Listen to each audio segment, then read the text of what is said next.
Artisans dans la filière vannerie. Donc nous faisons des meubles en rotin. Notre travail, c'est un travail qui se fait à la chaîne. Donc il y a des gens qui avant nous font le travail pour nous permettre d'avancer. Nous, c'est la dernière étape du processus. Puisque au départ, il y a les villageois qui se chargent de la récolte, qui vont en forêt pour se procurer la matière première qui est le rotin. Le rotin, généralement, c'est un nom plus vaste, parce qu'il y a la liane dedans, il y a plusieurs espèces de rotin, mais on généralise tout ça en rotin. Donc, il y en a donc, comme je disais, des villageois qui partent récolter. Il y a même des transporteurs qui interviennent au niveau du transport. La liane, elle vient déjà en brousse, elle vient à l'état brut, comme vous pouvez le voir. Et lorsque ça arrive ici, on procède d'abord au nettoyage.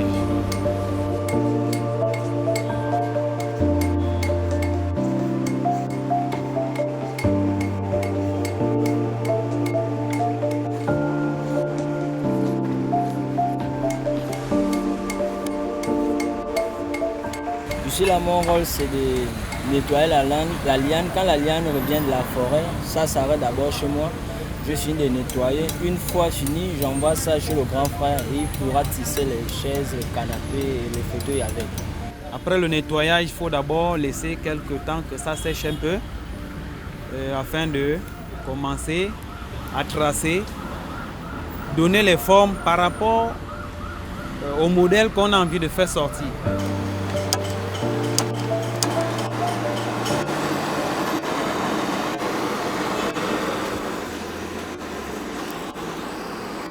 Ici, mon travail consiste à former les structures, le squelette, avant de tresser.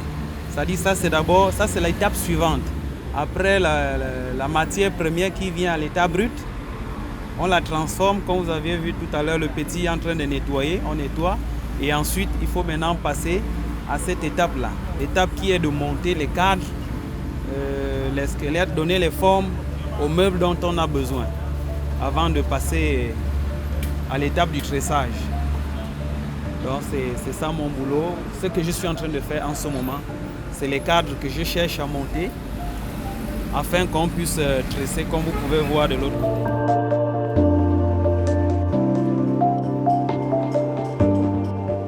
Je m'appelle Michel, je suis vannier. C'est là de travailler le rotin de toutes les espèces de manières. Je suis en train de tisser un canapé en liane. Il faut aller doucement et précisément parce que là, si vous allez rapidement, vous allez sauter les baguettes et ça ne va pas bien ressortir à la fin. Bon, c'est ça que je fais. À tout moment, je reprends une autre ligne. Quand la première finit, il faut reprendre une autre ligne pour continuer le même mouvement. Et le mouvement est répétitif jusqu'à ce que la pièce soit finie.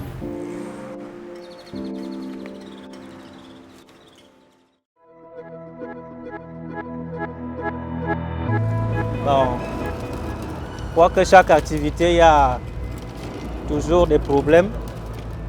Le seul problème que nous rencontrons pour l'instant, c'est au niveau des eaux et forêts.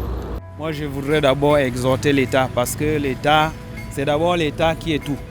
Parce que, commençant d'abord par l'État, puisque même notre matière, pour que ça arrive ici, nous-mêmes, nous ne partons pas chercher, mais ceux qui sont en forêt, pour acheminer ça jusqu'ici, il y a trop de tracasseries avant d'arriver ici. Comme quoi, il faut faire des documents.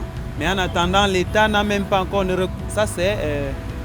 reconnaît même pas encore la liane d'abord, parce que c'est un produit forestier non ligneux. Donc il n'y a pas les textes sur la liane qui permet à ces gens-là d'exercer tranquillement. Donc ils ont d'abord des difficultés pour acheminer le matériel ici. Et lorsque le matériel arrive ici, nous on s'en va acheter chez eux. Quelquefois on se retrouve en train d'acheter trop cher parce que ça les a coûté énormément d'argent pour arriver ici. Donc l'État doit pouvoir, s'il y a des textes à sortir là, l'État doit pouvoir regarder ce côté. Parce qu'on ne peut pas seulement inciter les jeunes Gabonais à exercer en attendant. Quelquefois ceux qui passent même trouvent que c'est comme si nous on est un peu perdus. C'est un métier qui est un peu abandonné.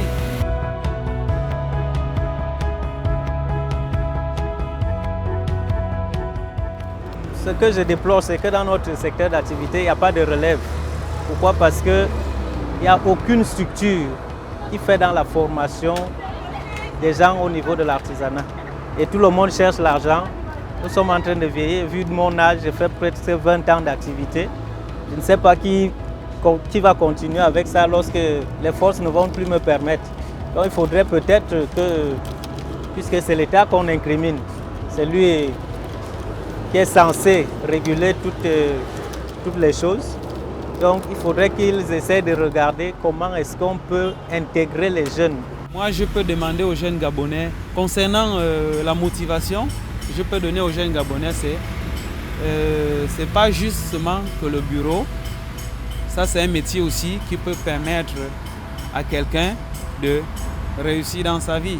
Il faut seulement serrer le cœur, comme on le dit, avant d'aimer ce qu'on fait. Si vous n'aimez pas, vous n'allez pas résister à faire un travail. Il faut l'aimer d'abord et serrer le cœur parce qu'au début, il paraît très dur. Et c'est trop pénible. Et tout travail est pénible. Il faut seulement persister. C'est la persévérance. Dans la persévérance, on peut obtenir ce qu'on veut. Il faut persévérer dans tout métier qu'on trouve à faire. Tu dois pouvoir être persévérant, être fort dans ton esprit même d'ailleurs, parce que si tu n'es pas fort d'esprit, tu ne peux pas exercer. C'est déjà ça. Sinon, mon problème d'abord, c'est l'État qui peut motiver les jeunes à rentrer là-dedans. L'État, il ne connaît ça pas, parce que si c'était facile, même les jeunes devaient venir vers nous. Si nous-mêmes déjà, on n'est pas déjà bien protégés, comment est-ce que les jeunes pourront être motivés?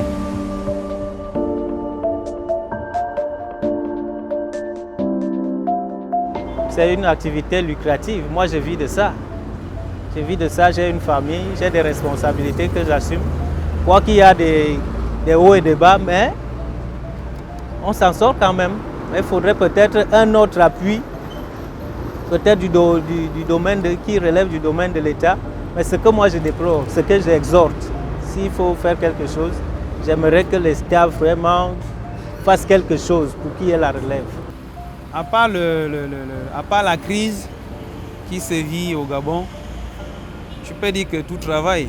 Si même ceux qui sont au marché, ceux qui sont au marché poussent des brouettes et ils font des choses, comment est-ce qu'un métier, un savoir, quelqu'un peut obtenir, acquérir ce savoir et ne pas gagner sa vie avec?